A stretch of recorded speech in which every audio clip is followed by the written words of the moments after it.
I just don't want to forget to hit recording on this session, so I can send you the link afterwards if you miss anything. All right, so home buying process. Where do we start?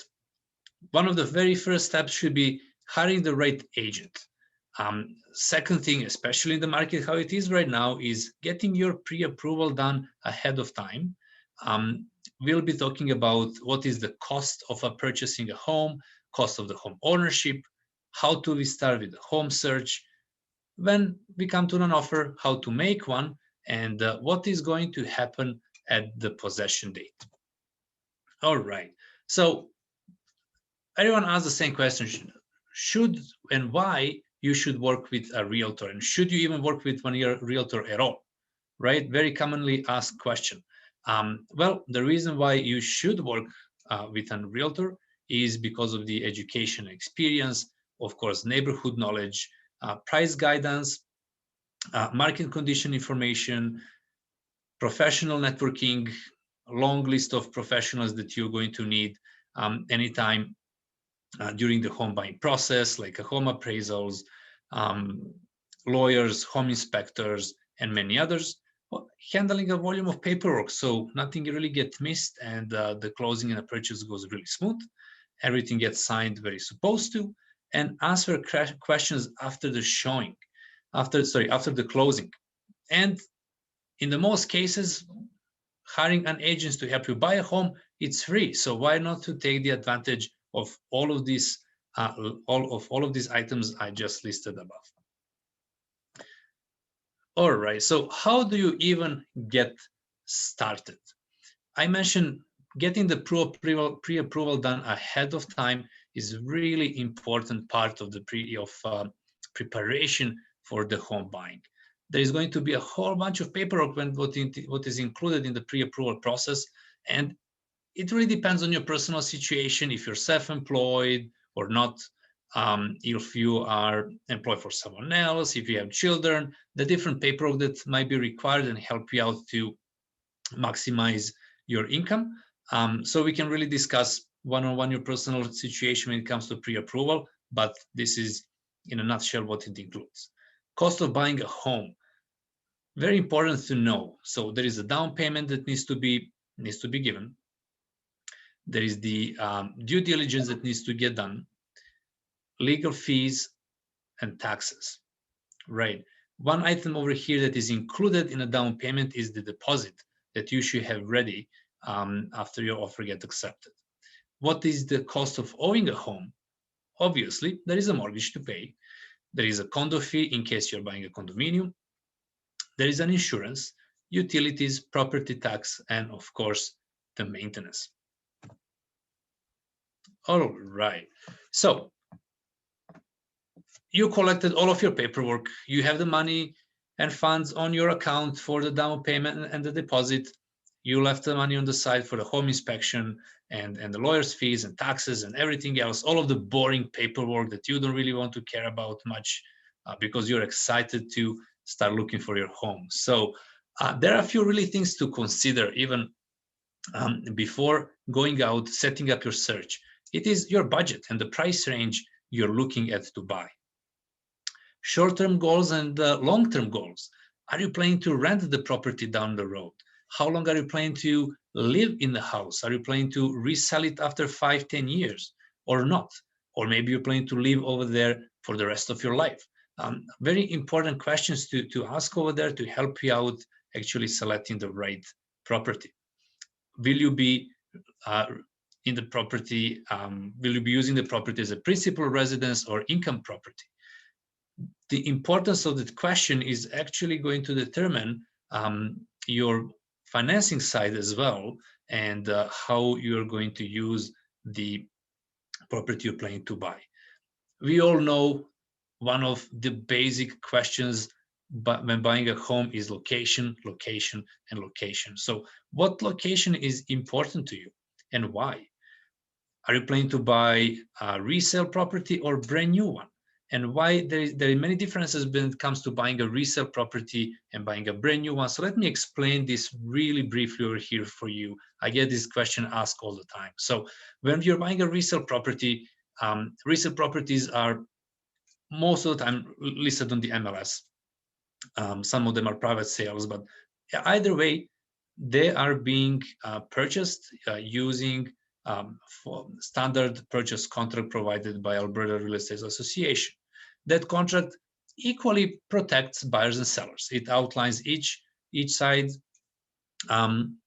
responsibilities, right? But also there are some other things in a contract that can be filled in down the road, like at some certain terms and conditions. However, when you're buying a brand new home, most of the time you don't know what you're buying because it's not built yet, right? Builders' contracts are written on the way to mostly protect the builder, and with a basic and a minimum of the laws to protect the buyer. There are certain parts of the contract, like for example, possession date or completion date of the project for a new built home. Many people don't know that you are, as a buyer, you have right actually to put certain time frame in a contract, and if the builder goes over that period of time, you will be able to get out from it.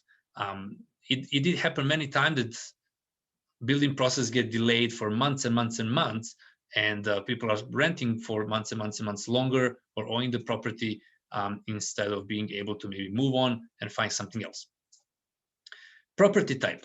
Are you looking for an apartment condo, for a townhouse, semi-detached, or single-family home? Of course, it is going to really help out with your home search and prepare you better for what is to come. Property style. Are you looking for a bungalow or a 2-story, 3-story home? Are you looking for a bi-level or 3-level split, 4-level split, 5-level split? What is the perfect floor plan for you? All right. Another question is number of bathrooms and number of bedrooms. How you're going to use your home? Would you like to have primary bedroom with ensuite bathrooms, or all primary bedrooms with all ensuite bathrooms? Is the location of the bedrooms important to you? Many people would ask, I would like to have 4 bedrooms on the upper level when they're buying a single family home, or at least three bedrooms on the upper level and 1 in the basement. It depends on the floor plan. Some other features that would be taken into your consideration, like would you like to have a garage at all? Maybe not. If yes, would you like to have a attached garage or a detached garage? Would you like to have single car, double car, triple car, 4-car garage, 10-car garage? If you're buying an apartment, would you prefer to have underground parking or a surface parking? How many parking spots, right? Lot size, of course, if you're buying semi-detached or detached property, the lot size, or maybe a corner lot, is something that you're looking for. What certain shape? As you know, there are certain shapes of lots, like a pie-shaped lot, very popular, or a rectangular, or any other one similar. Backyard, front yard. Are you looking for more of a green space or low maintenance yards? Basement. Very often, question is the basement finished or unfinished? Very, very typical and standard, but some buyers are more looking for walkout basements or even basement suites.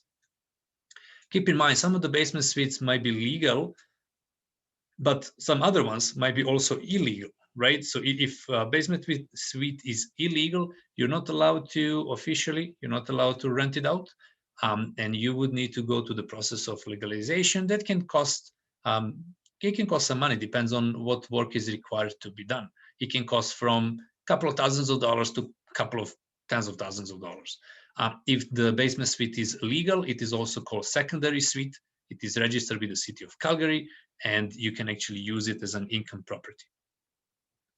Another thing that you should be thinking of, what goods you would like to have included or excluded from the purchase. Most typical ones like appliances, window coverings, sometimes even furniture, right? Hot tubs, like Natalia, for example, she loves hot tubs. Pergolas, sheds, TV wall mounts, cabinets, or anything that you see in the property. Keep in mind, we call goods unattached goods needs to be included and written in a purchase contract. Goods that are attached are assumed that our property is coming with them, but if you don't want them, you need to exclude them from the purchase. So it's kind of other way around from unattached goods. So unattached goods you have to include in a purchase, but attached goods you need to exclude from the purchase if you don't want them.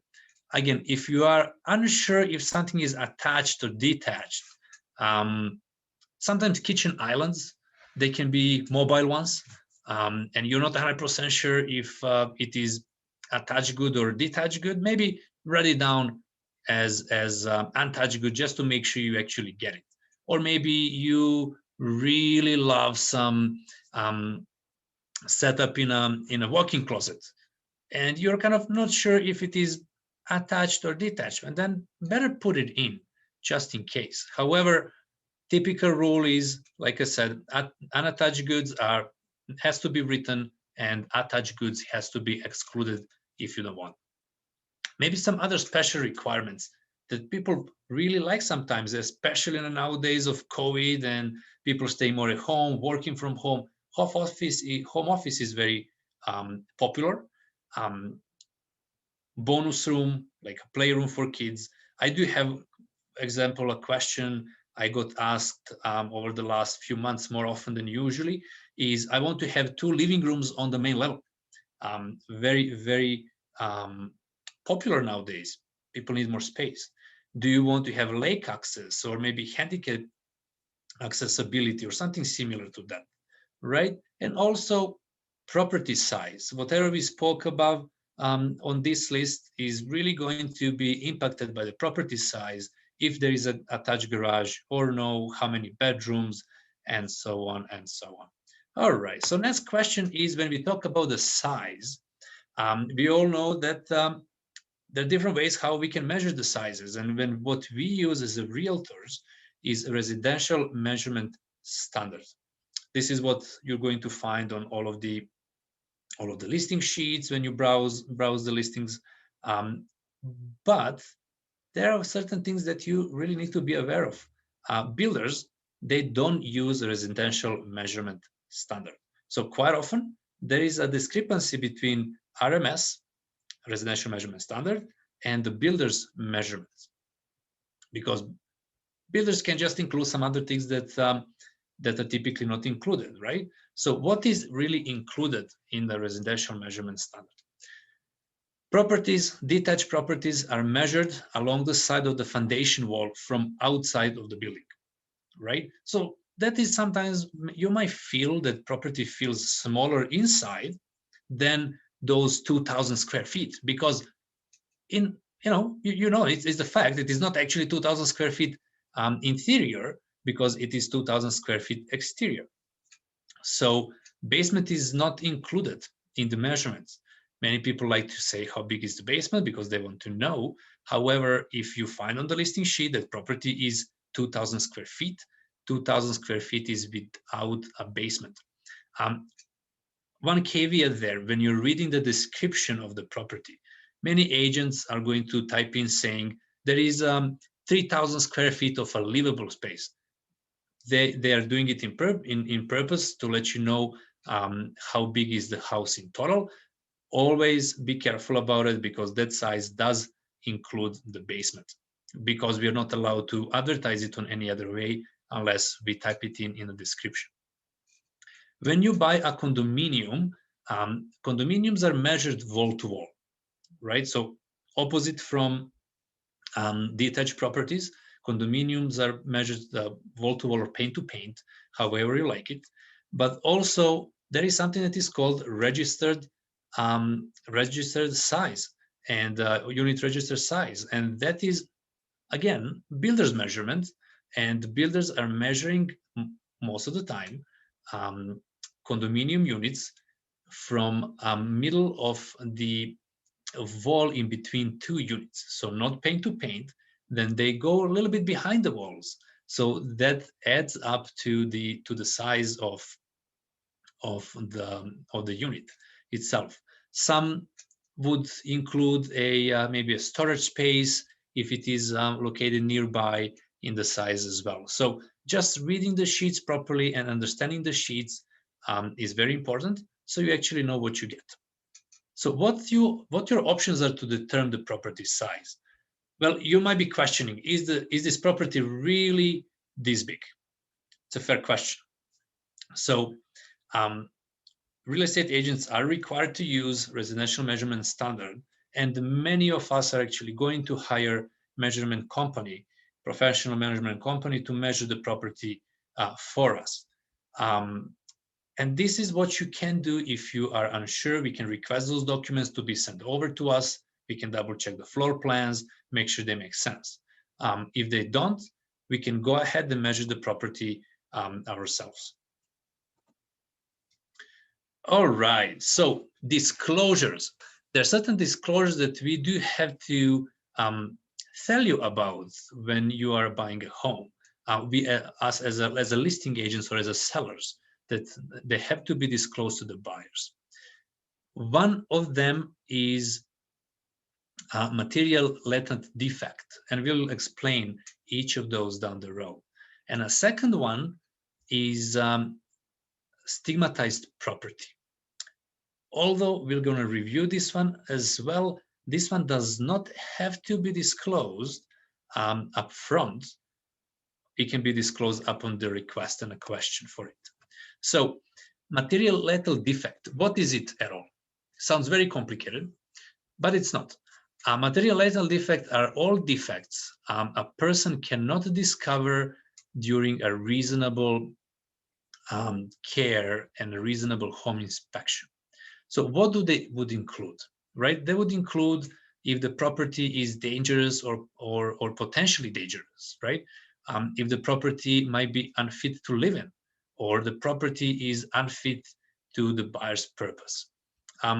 What it really means is sometimes material lethal defect, how my legal partner, Jeff K. Hain, would explain this one, is that someone patched the wall up. It was fully finished basement.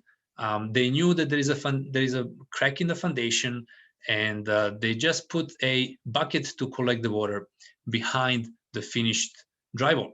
Right? A month after, of course, the bucket gets full and things are leaking around the floor, and the buyers open up the wall and see the bucket full of water behind. What does it mean? It means that the seller clearly knew there is the issue with the foundation wall behind and didn't disclose. That has to be disclosed. Of course, if known, right? Sometimes people won't know, sellers wouldn't know, but anything like that absolutely have to be disclosed. Stigmatized properties.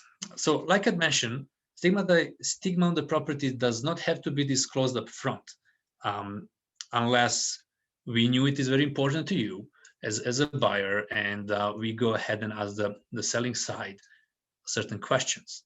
In that case, they do have to answer to us in certain manner. But term stigmatized means that unfavorable quality in a property, or one that makes the property less attractive or unattractive to some buyers. Buyers may avoid stigmatized property for some reasons, right? And so they're totally unrelated to the physical condition or feature of the property. Some stigmas might include reports that the property was haunted, or maybe violent death or death on a property, right? Or even wrong numericals on the property, right? It can be part of certain cultures where this might be important.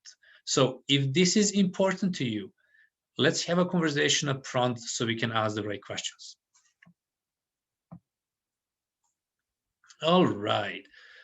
Sometimes you're going to come across as is, where is, or judicial sale of a foreclosure. So in an as is, where is sale, there is no seller's guarantee or disclosure as to the property condition, material lethal defects, or even lack of permits. You might not be able to obtain real property report at all, especially if there is a foreclosure, right? In that case, there's some different tools that can be implemented, like title insurance or similar ones, but that would be more legal side, and I would really advise you to talk to your lawyer about it. But if you're even buying a condominium, typically selling side should provide us with the condo documents, but in a case of a foreclosure or property being sold as is where is, condominium documents won't be provided to you as a buyer, to you as a buyers, but you might be able to actually purchase back from a management company at a cost. So be careful of those, just because there are certain disclosures that are not being made on such a properties. I'm not saying it's right or wrong. Sometimes you will be able clearly to tell that something is wrong, or maybe not. However, important to be aware of, and it is up to probably everyone's comfort level if you would be comfortable purchasing something like this or not. All right, so you found a property you love. You said, this is the perfect home, I want to make one offer. I would like you to step back for a second and really ask a few questions over there. Is that, did your real estate professional pull the title of the property? And also, did your real estate professional reviewed the registered instruments on the title? Is there a real property report with the municipal stamp of compliance for particular detached or semi-detached home? Have you done an internet search on the address or even condominium building name? Sometimes you'll be able to find more information that way. Also, has your representative done a historical listing search for the property? It can reveal a lot of information about history of the house or the condominium, if it is.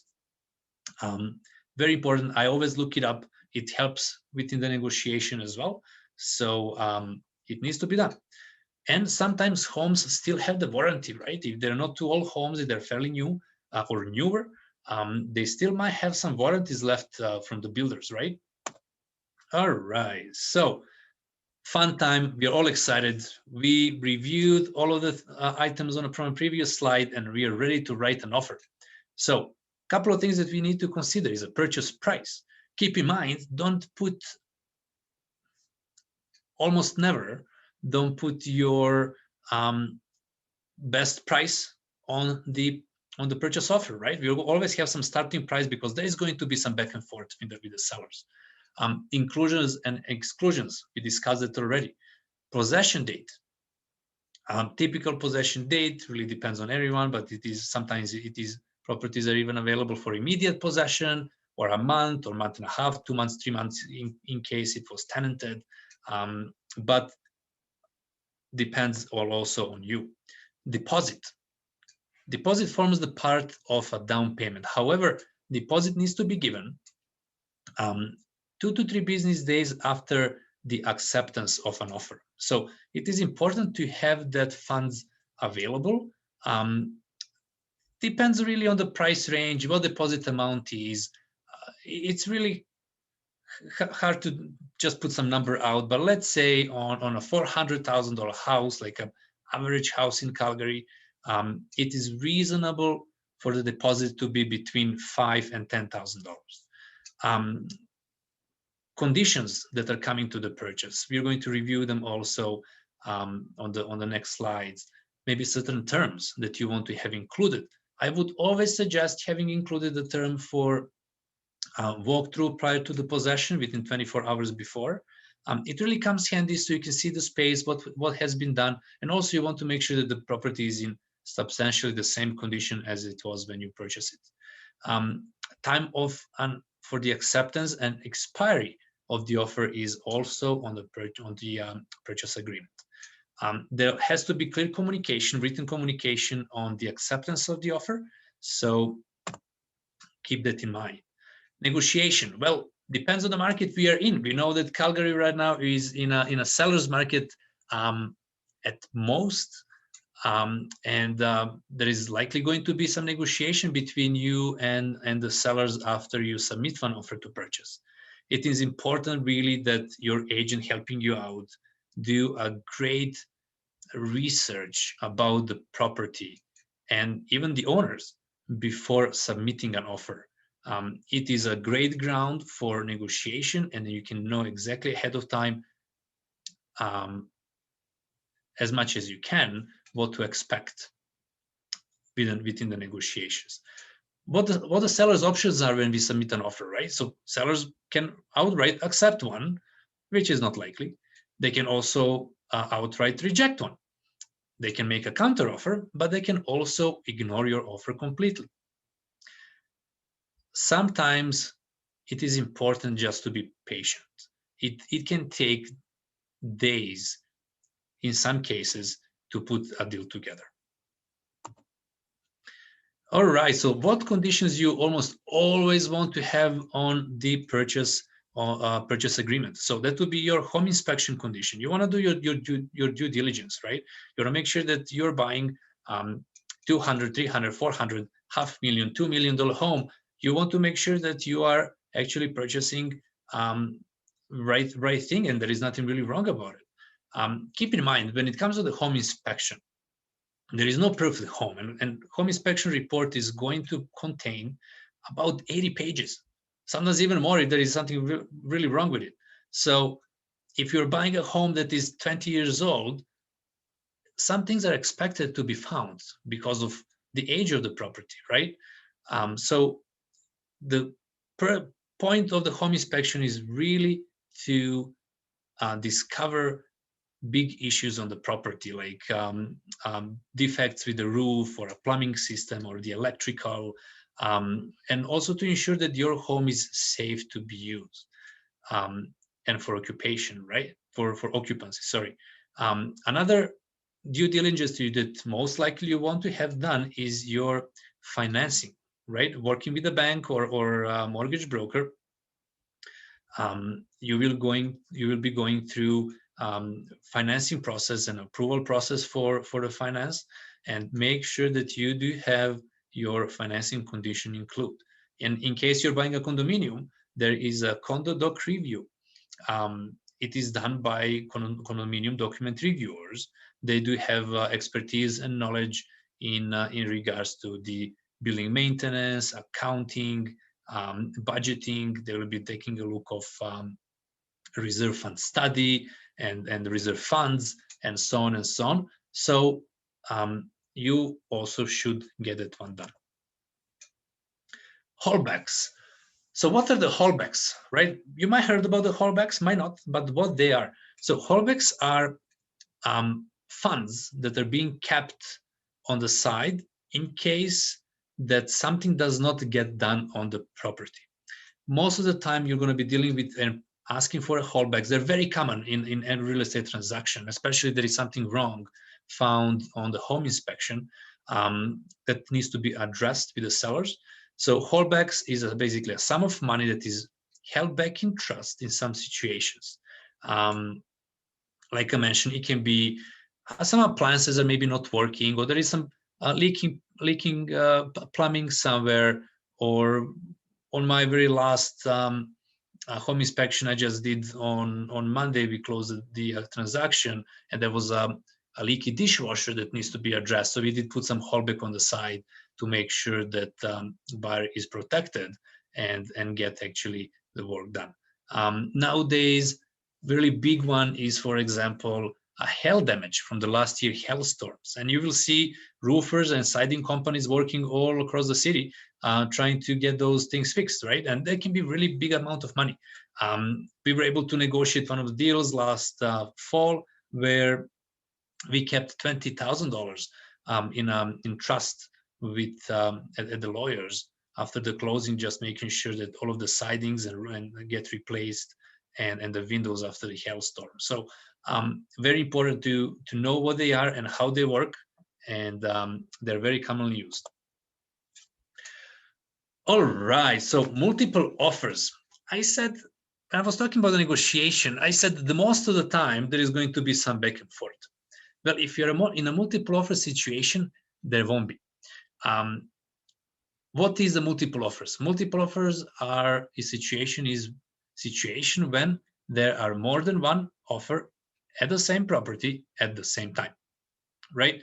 So Options that you will have is that most likely we'll find out, we will be let know that we are in a multiple offer situation.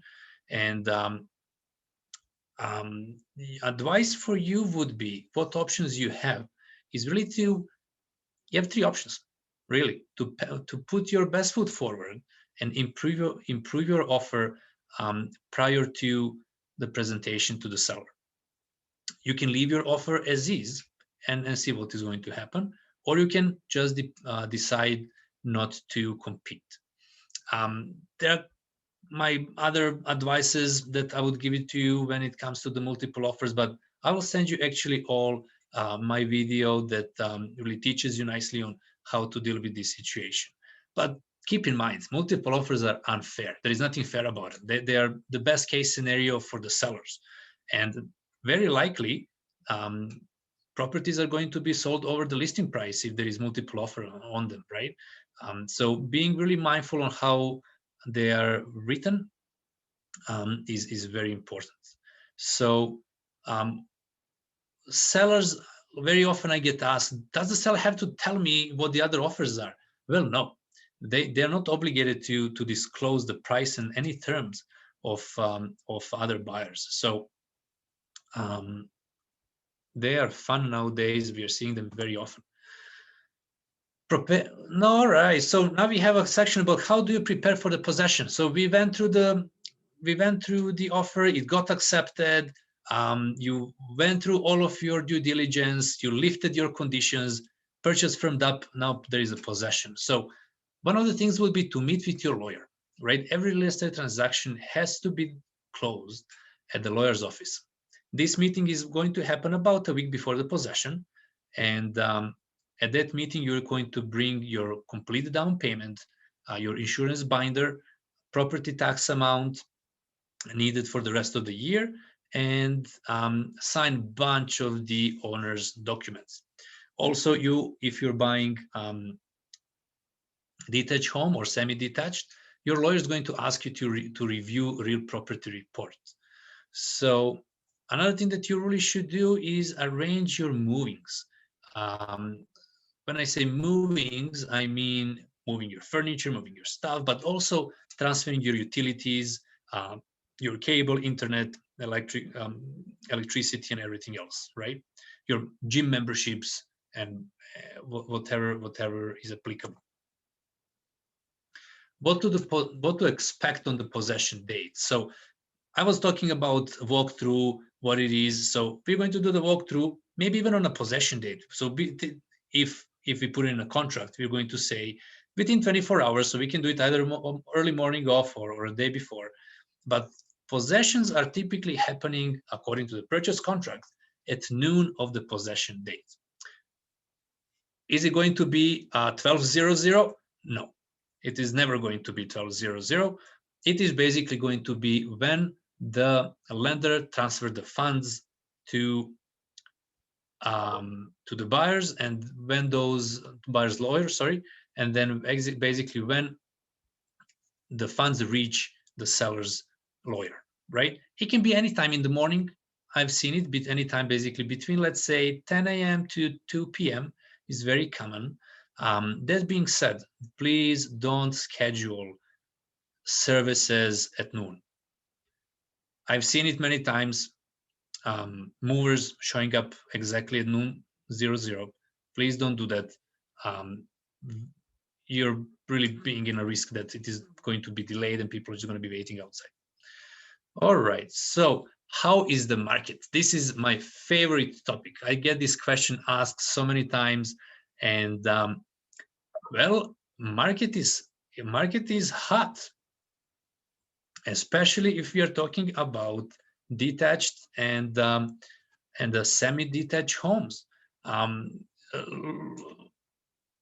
What I include over here in this sheet, in this slide, is actually the statistics from March. So if you look at detached homes under the sold to new listing ratio, we are sitting at 71%. Months of inventory are 1.29. So it is a seller's market big time. Semi-detached are 69 sold to new listing ratio and 1.65 months of supply, right? It's really busy market out there. So I would expect if you're in a market for detached or semi-detached home, most likely you are going to end up in a multiple offer. So be prepared, be ready for it. Okay, row houses and apartments are a little bit slower, and there is a bigger chance that you can score a little bit better deal over there. So now, all this considering, market is on the way it is. Is this really a good time to buy? Pandemic is happening, so much uncertainty out there. Well, home prices are still very reasonable in Calgary. You might hear the stories about heated Canadian housing market. There is no such a thing as a Canadian housing market. There is a Toronto market, there is Vancouver market that are crazy in a bubble and crazy hot. People are buying almost $700,000 over the listing price. Calgary is not overheated market, so you can still find the houses for a reasonable price. And quite frankly, this month we just got back to our pricings from 2018, so we are not really overheated. Another question that you should ask yourself, it really depends on your personal situation, right? Your job stability, your family situation. There is not right and wrong over there. It really depends on you. And are the great deals still out there? Absolutely. All right. So I was talking about multiple offers, and this is a real life example.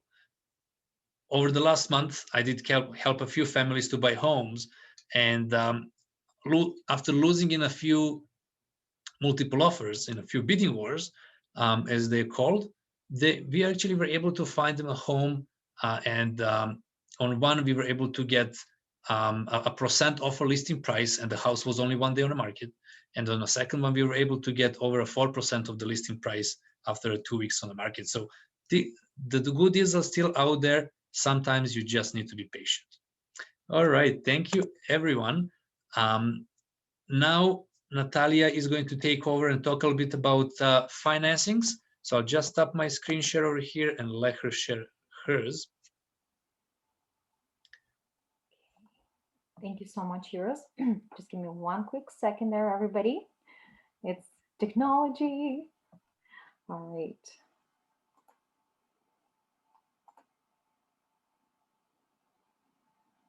Okay, let's see. Can you see my first slide there? Yeah? Okay, perfect. Well, first and foremost, welcome everybody. Thank you so much for joining us today.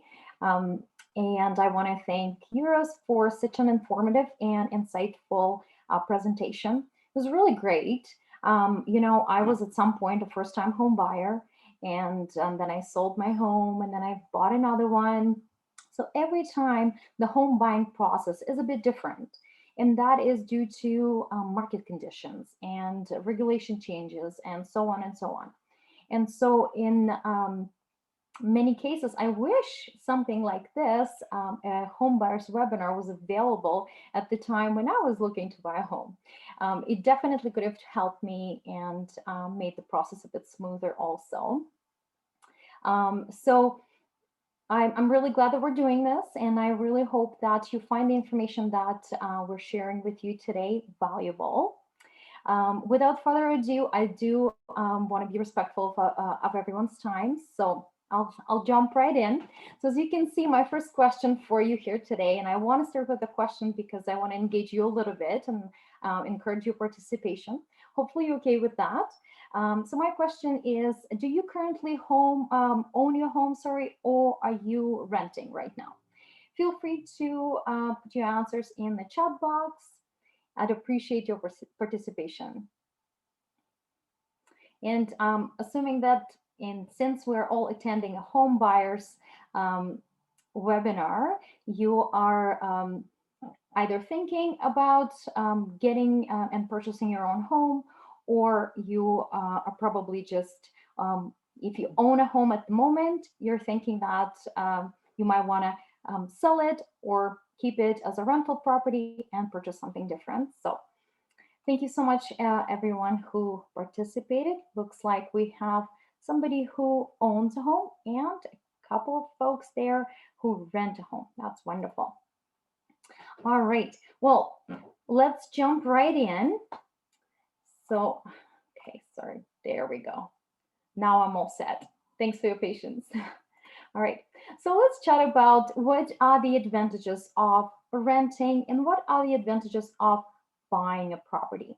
So I find that renting is the best case scenario if you have a mobile lifestyle, if you have to move a lot around the country or the province, and you spend 3 months in one city and 3 months in the other. It sort of works well because you don't anticipate any unexpected costs, such as repairs or maintenance, and you don't have any ownership responsibility. So why do people choose to buy their own home?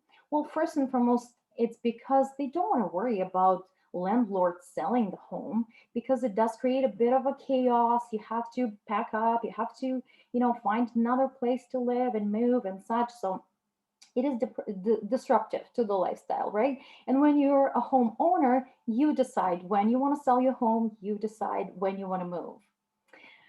When you own a home, you have the freedom to do improvements.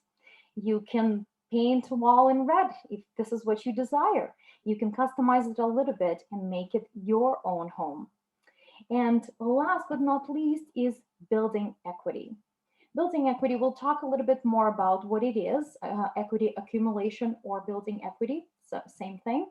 We're going to talk a little bit about it later on.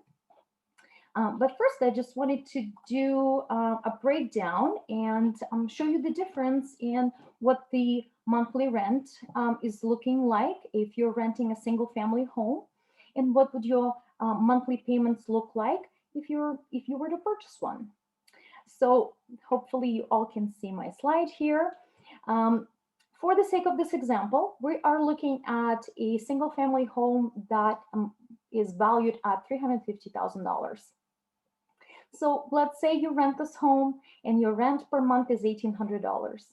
And let's say you're also one of the lucky ones and you don't have to pay utilities. Utilities are included in your rent of $1,800 per month. So that's all you are responsible for. All right, so on the right-hand side, what if you were to purchase this home? And the purchase price is $350,000. You would put a down payment of $17,500. And just for the sake of this example, you would take out a mortgage, a 5-year fixed mortgage at 1.99%. So based on this scenario, your monthly mortgage payment would be $1,462. But as Uros mentioned in his presentation, as a homeowner, you also are responsible for property taxes. So we've estimated them at approximately $219 per month. And then since you own your own home, you are responsible for the utilities. I sort of taken 250, just the ballpark. It does depend a lot on how many people live in the property and the usage and whether it's winter or summer and such. So just for the sake of this example, 250 it is. So adding all of this up, mortgage payment, plus the taxes, plus the utilities, you're looking at approximately $1,931 per month to pay for your own home. And so comparing these two numbers, monthly payment as a renter and monthly payment as a homeowner, you see there is a difference of $131. So a lot of you may ask, why would I buy if my rent is lower and there's no ownership responsibility? I don't need to worry about any maintenance or repairs and such. Well, hopefully my next slide will answer that question for you.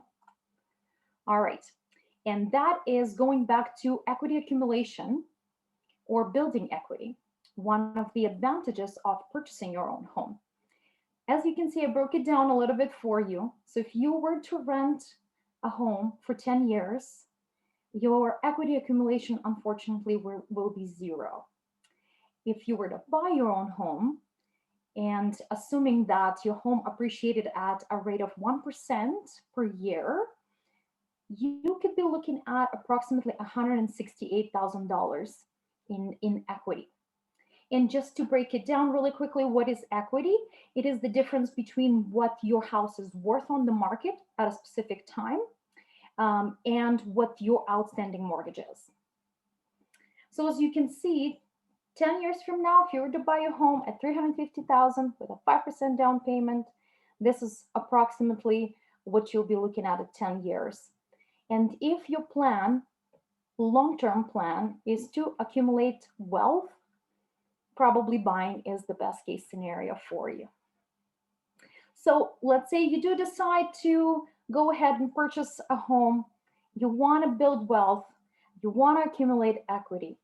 So as yours mentioned in his presentation, your next step would be to get a mortgage pre-approval, or it's one of the first steps actually in the home buying process. So you can connect with a mortgage broker to get a mortgage pre-approval, or you can connect with the bank. And since I today represent the mortgage broker community and profession, I'd like to share with you a couple of reasons why choose a mortgage broker and how you can benefit from working with one. All right, so the first reason is independent advice on your financial options. Most mortgage brokers do represent borrowers like yourselves. So your interests, your financial goals are at the heart of what we do. We do have access to different lenders, including banks, and it gives you options. And who doesn't like options? Options are always good. Also, it does save time with the one-stop shopping because mortgage brokers will do the shopping for you. We also negotiate on your behalf, and you get expert advice because we are licensed and regulated, and we do this on a daily basis. We also offer ongoing support and consultation. So our services don't stop after closing. We're always there to answer your questions, to support you and explain things, anything pertaining to your mortgage, even after you've closed on your home and you've moved into your home.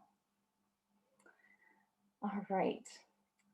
So now I want to touch base really quickly about the credit score and credit history and why it's so important. First, let's talk about why it's important to have healthy credit score and to have good credit history. When you're purchasing a home, it is probably one of the largest purchases you'll ever make in your life. And you're looking to borrow a lot of money from a lender who doesn't know you, never met you, and how would they know you're a trustworthy borrower? Well, reviewing your credit report and looking at your credit score will actually give them an idea of how well you've managed your credit in the past, because the credit report actually has all of that information to offer. So that's why it is very, very important to make sure that you pay your bills on time. My suggestion, guys, we have calendars in our emails, we have calendars in our phones. Let's make sure we put those reminders in to pay those bills on time. It does matter because if you fail to pay a bill, it does show up on your credit report. All right. Another thing that will help you maintain a healthy credit score or improve it is keeping your balances low. So for example, if your credit card limit is around $2,000, it is best to probably use up to $1,000 on that credit card. So you can use a couple in your daily living if you need to, but using more than 1,000 will affect your credit score. So keeping it at about 50% of what your limit is would probably be a good idea. Knowing what your credit history is and maintaining it, especially if you're planning to purchase property anytime soon, it's always good to know what's going on. And if you have any questions about the credit report, you can always reach out to a mortgage broker. We're happy to review it with you and make sure that it's looking good, and let you know, yeah, continue doing what you're doing. It's amazing. You'll be ready to purchase a home in no time based on your credit report solely. Another thing that does affect your credit score is opening several credit accounts, like line of credit, car loan, different credit cards in a short period of time. So that does diminish your credit score. Just be mindful of that. And to ensure that your credit score is improving, please keep your trade lines open and active. That definitely helps to keep it at a healthy level. And ultimately, the higher your credit score is, the more options you have, the more lender options you have when the time comes for you to get a mortgage approval. All right, so we chatted a little bit about why would people want to buy a home? What are the advantages of that? We chatted about the credit score. And now I want to share with you what home buyer incentive plans are out there for you to take advantage of. And the first one I want to touch base on is called First Time Home Buyer Incentive Program. It is a shared equity program, and it offers first-time home buyers 5 or 10% of the purchase price towards the down payment. So normally, if you're buying an existing home, you can get up to 5%. And if you're buying a brand new home, you can get up to 10%. And basically what it does is it helps you put down more money, which means you're actually borrowing less, and that helps you with your monthly payments because they're actually lower since your mortgage loan is not as high. So this incentive actually is registered as a second mortgage, and it has to be repaid. No surprise here. And it can be repaid at any time. You do have to make sure that you order an appraisal, and there's a process, of course, that, there's a specific process you have to follow to make sure that you pay this incentive back.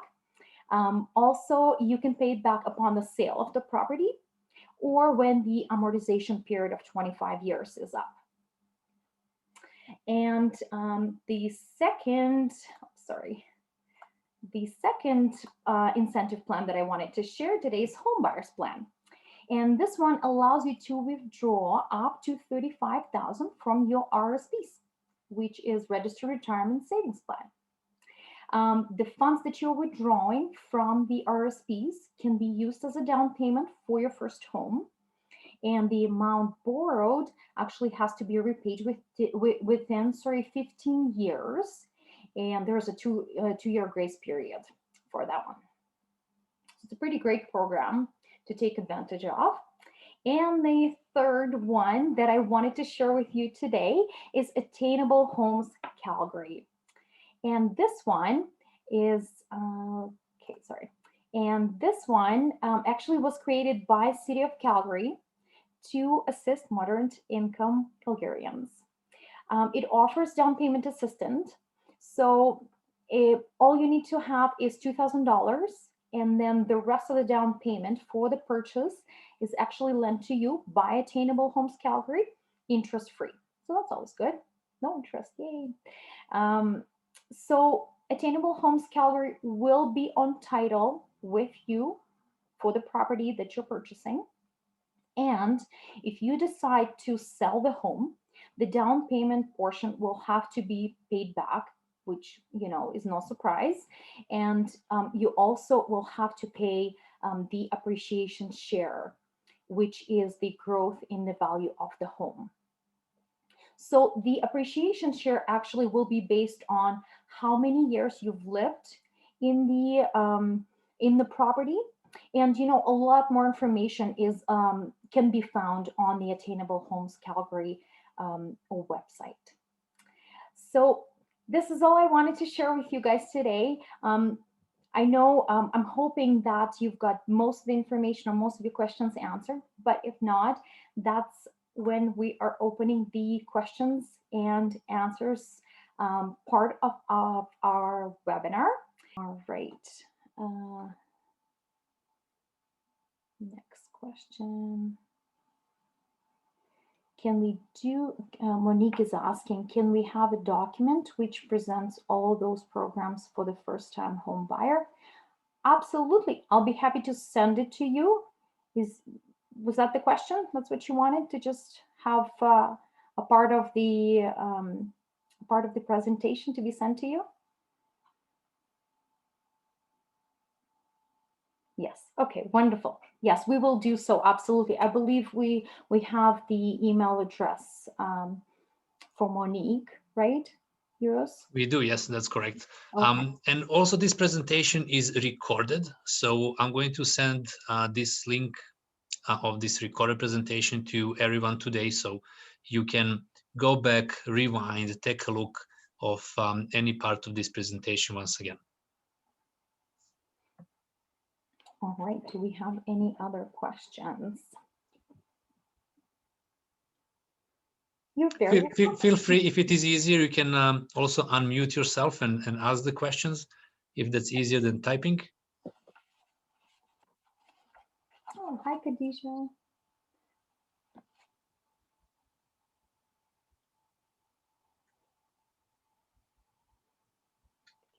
Sure. Well, I think that since there is 3 requests for the same thing, I think we should actually send it to everyone. I'm pretty sure that it will be of a value. So any other question or comment or thought, any feedback?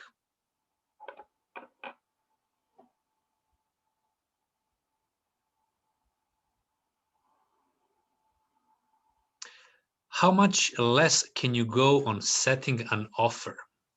That's a good question. That's a good question that really depends on many things, to be honest with you, Khadija. So it depends on the property. It depends where it is. It depends on a history. Before we put an offer on any, before we put an offer on any listing, we do, like I said, it is crucial that we do a deep research about the property. That research also includes a property evaluation, right? Comparing that property with the similar properties recently sold in the area or even in the same street. It will give us a little bit better idea how we do approach. And sometimes, quite frankly, you won't be able to get anything off, especially if you are in a bidding war, right? I was telling during my part of this webinar that families I was helping over the last month, they were in a bidding wars, and those are like serious situations. With like going against literally, this is going to sound crazy, but we were going against 16 other buyers. So you're going to get anything over and anything of the listing price over there. It almost feels lucky if you even get it paying over the listing price. So it really depends. I think that it would be on case by case scenario, and I will be more than happy to guide you to the process. But we'll really need to see the property first. So there is no one answer fits all. Monique, yeah, sure. I'll be happy to help you find the home. We can connect after the webinar and talk about it. Trent asked, how do some go about get approved for first time buyer and the home buyer? Can you elaborate a little bit what you mean?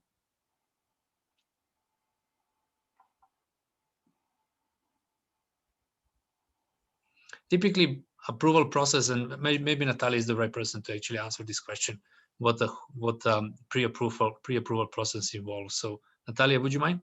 No, not at all. I'd be happy to. So Trent, I think what the question is actually, how do we get you pre-approved? So in order for us to see whether the first-time homebuyer incentive is applicable to you, the best thing is for us to get in touch. I'll be happy to help. I'll just need to collect some documents. We can chat about your particular situation. and then we'll together we'll see if that incentive actually applies to your situation. I hope that suffices. If not, please feel free to give me a call and we can chat a little bit more. All right, there's another question from Monique says, if you don't have a down payment, can you be pre-approved for a mortgage? Well, that would be a question for me too, I think. Yes, so Monique, there are programs out there and it's called a flex down mortgage. So again, to determine whether you can be pre-approved or not, we'll have to collect your documents, play with some numbers, see where you're at, and if you can, if your situation fits within the parameters of getting that flex down payment program, then absolutely yes. But again, need to see the documents, we need to chat a little more, need to know a little bit more about your situation. All right, another question from Katia says, how do you avoid condo fees? Well, if you buy the condominium, you cannot avoid condo fees, you have to pay them. Otherwise, Condo Corp is going to register an instrument against your title, and at the end, they're going to start the foreclosure process. So you cannot avoid condo fees if you buy a condo. Way to avoid the condo fees is don't buy condominium. That's only way how to avoid condo fees. Hi, sorry, I'm just gonna talk. I think it'll be easy. So basically, what I'm searching right now are townhouses, but most of them have these condo fees. Like, is that part of the program, like for those townhouses, or how does it work? Sorry, could you repeat? So what I'm looking right now is townhouses, not actually. Yep. Mm-hmm. So most of them, I realize they have the condo fees. Yes.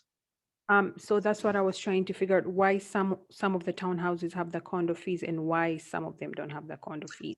Great question. I'm glad you asked. Well, it really depends how. So let's talk about what is condominium at all, right? Condominium is a shared living that is registered with the city of Calgary as a condominium, right? And there is a condo corporation that collects the condo fees and take care of the common property. So every condominium has owner unit and the common property, right? Common property is shared among all of the owners, right? Makes sense. So some townhouses or townhomes, how they call them, don't have condo fee. Townhouses do, townhomes don't.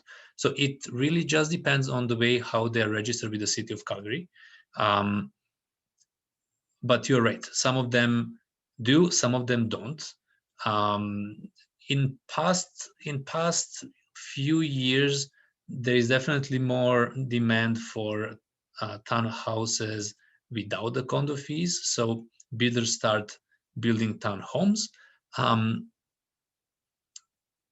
You can avoid them just searching for properties without, we can search them for raw townhouses, but then we can say as one of the requirements not to have condo fees, and we can find them that way.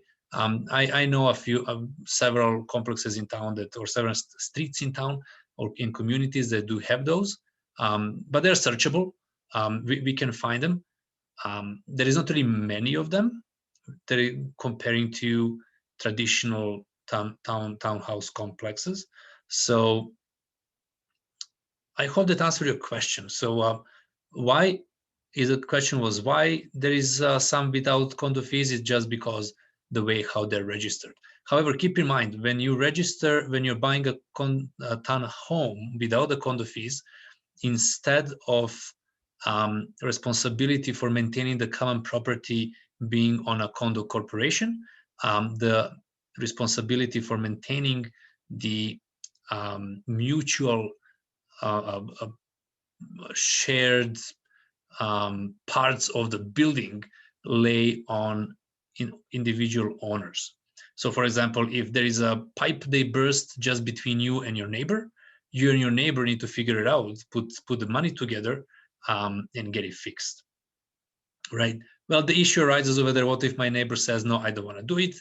Well, that's why the condo corporation deals with those questions, and they just get it done. Also, it addresses the question what happens with the roof, right? Once it is due for a replacement, then really you just need to talk to your neighbor and pull the funds together and get it done, right? So this is the main difference. I hope that answers your question. If not, please give me a follow-up question. Thank you. I appreciate it. Okay, no problem. You're welcome.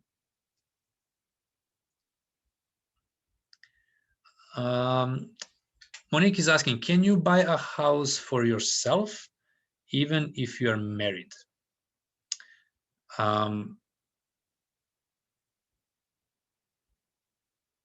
Monique, are you thinking of being only one person on the title buying a house, or just you applying for mortgage, buying a house for yourself? Yes, you can do that.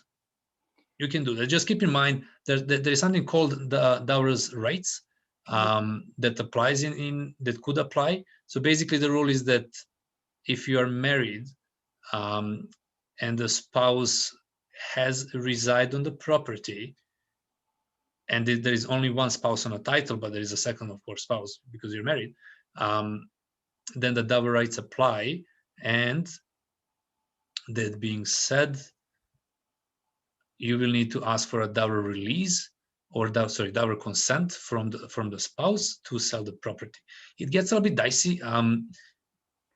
It can also depends on who is paying for the property, how it's being funded. I would say if you're planning to do something like that, probably the best way to get it done is to seek a legal advice on how to do this and avoid dower's rights. But in theory, it's doable, but certain steps needs to be taken. Mm-hmm. And I just want to add, if I may, yes, some lenders do allow that to happen. So some lenders do require both spouses if you're married on the application, even if another spouse doesn't contribute anything to the approval or pre-approval income-wise. But there are lenders out there that would allow you, Monique, for example, just be on the mortgage application by yourself if you can support the mortgage. But Uros covered the dower rates very, very well. So yeah, keep that in mind. Yeah, the dower rights are very, very common in a real estate. It happens all the time. It just has to be addressed and dealt with accordingly and on a right way. And you're welcome.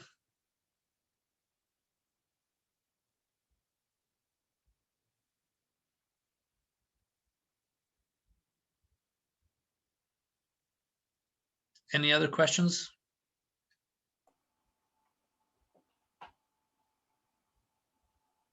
Looks like we're good. Oh, you're so welcome, Khadija. Yeah, you're so welcome. Well, I just wanted to thank you very much for joining us. I really hope you found this valuable and very informative. There are our contact information over here on the back. Please feel free to reach out to us with any questions that you have. As promised, I'm going to send out this presentation link via email, and so you all have it and you have all of the documents you asked for.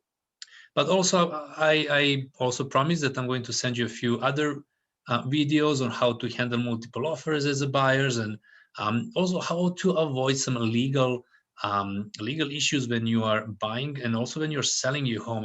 I see that Alexandru is here. Hey, Alexandru and Violetta. So thanks for joining. I will send you the video also how to avoid making illegal mistakes as a sellers. Anything else you would like to know or you would like to discuss about your personal situation, please don't hesitate to reach out to any of us. We are really more than happy to help you out and have a conversation with you. Thank you so much for joining us today. We hope that you found the information we shared with you today valuable. Good luck on the home buying process, whenever that will be, and we're here to help if you need any help from us. All right. Have a great rest of the evening, and have a great weekend ahead. Bye-bye. Bye-bye.